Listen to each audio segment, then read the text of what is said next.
Musoke. I have 4 children, James, Cambridge. The eldest, Chizito Musoke. He's actually just finished his year 13, so he's going to university. Then Mwanguze Musoke, who's going into year 11. Then Manzi Musoke, who's going into year 8. And Subi Musoke, who's going to year 6.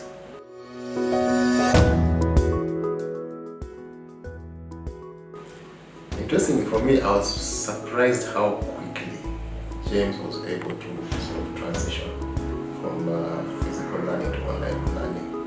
I think there were some early kind of hiccups in the first week, but within the second week I think everybody had adjusted to it. I was quite amazed how the children were able to adjust to it.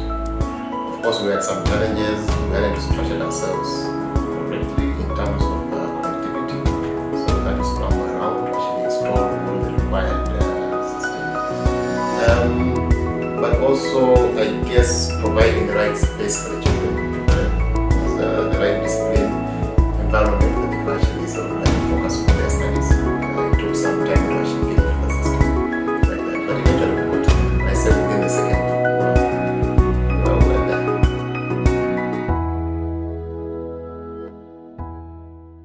So for the primary school, I found CISO was quite useful in providing us updates as to how the child was performing.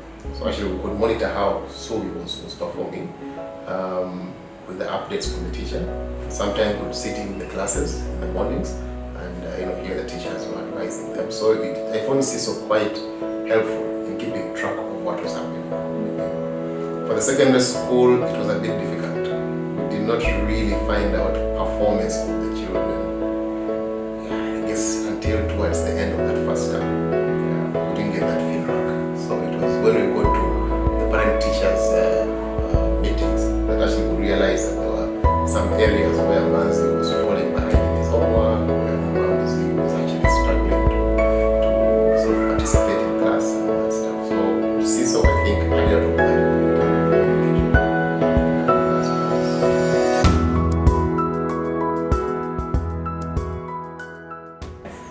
So it was the assignment, I think it was a science assignment for Subi. He chose to make a volcano. So he basically involved us in everything that he wanted us to buy. So I went to town and I bought all these things. And him and his brother actually got down together and built this volcano and mixed all the chemicals and this thing came out like a true volcano. It was quite exciting, both for them and for me.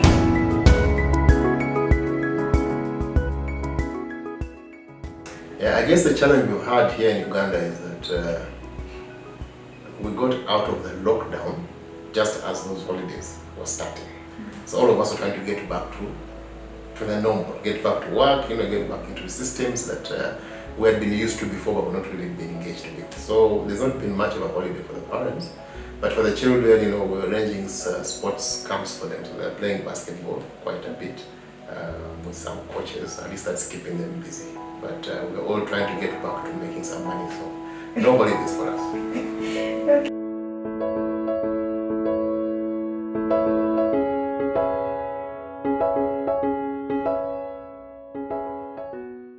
So the online learning is something that, from my work that I've been doing the last 6 years, part of it was actually to try and stimulate the growth and usage of online learning, because it can be cost effective and it can potentially bring quality education to people who aren't getting access to it. So I'm pleasantly surprised that during the lockdown, the development of e-learning has really gone a big step ahead. So I would encourage that we try to embrace it, because I think it has huge potential for enabling learning at a much wider, more richer kind of way than we currently have. And also to be able to reach people who can't sort of access some certain types of services at the moment. So I would encourage it, and I'm glad to see that GEMS has made this progress. So at least there should be a blend of learning and also physical engagement. From the school's point of view, I've been in GEMS for I think now 7 years. Okay. So my children in secondary school have gone through here, and I've seen them developing into responsible young men, leaders, quite focused and strong in terms of the academics. They're quite clear about where it is that they're going.